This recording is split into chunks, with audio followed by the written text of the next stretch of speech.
This is Product of Newfoundland, a podcast about the strange truths and tall tales of a foggy island, Newfoundland, Canada.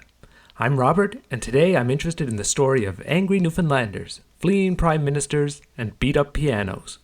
It's the tale of the Colonial Building Riot of 1932.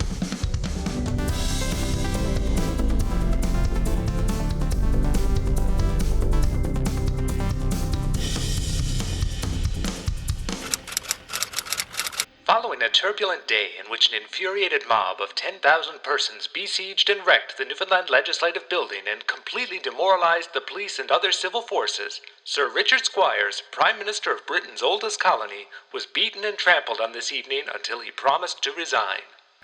That was how the New York Times described the events of April 5th, 1932 in St. John's.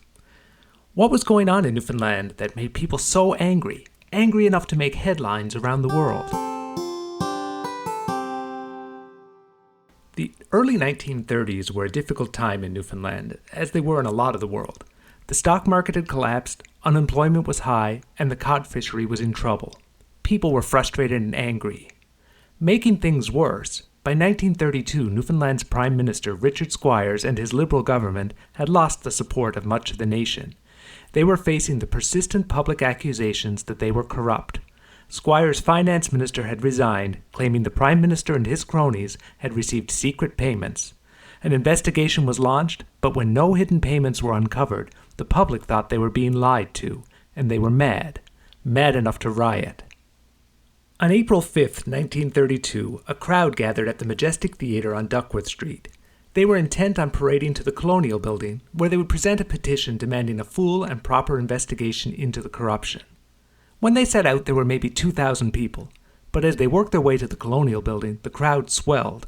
According to some reports, like the one in the New York Times, there were up to 10,000 people by the time they assembled outside the Colonial Building.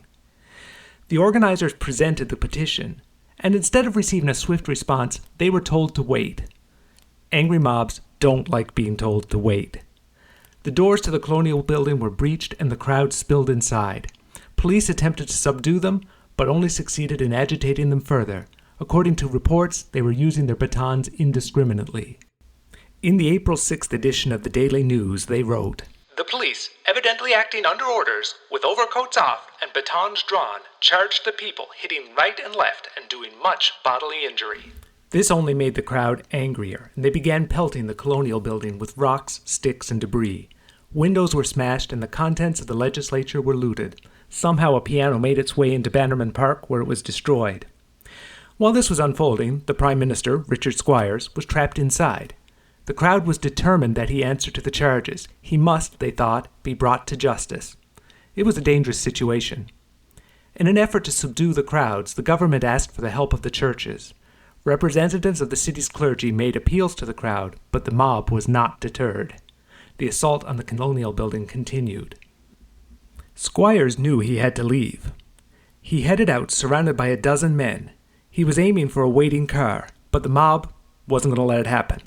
When he approached the car, the mob swelled and cut off his escape.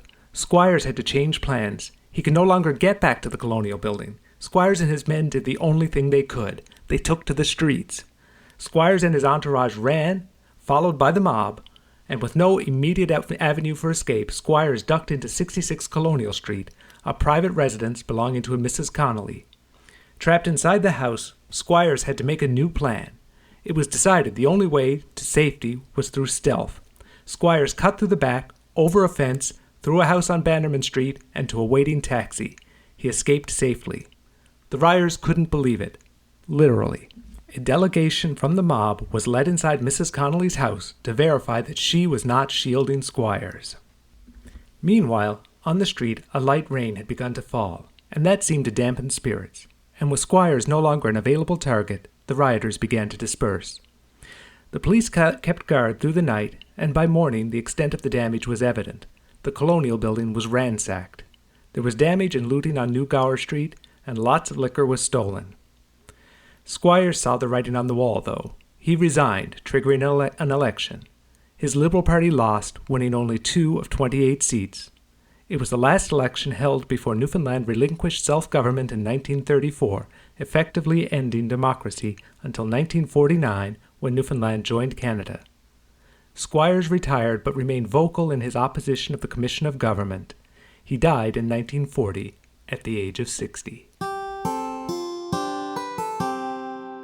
And that, in a nutshell, is the story of one of Newfoundland's most famous incidents of civil unrest. If you'd like more strange stories like this one, consider subscribing to the podcast or check out the blog, productofnewfoundland.ca. Thanks for listening, and have a great day.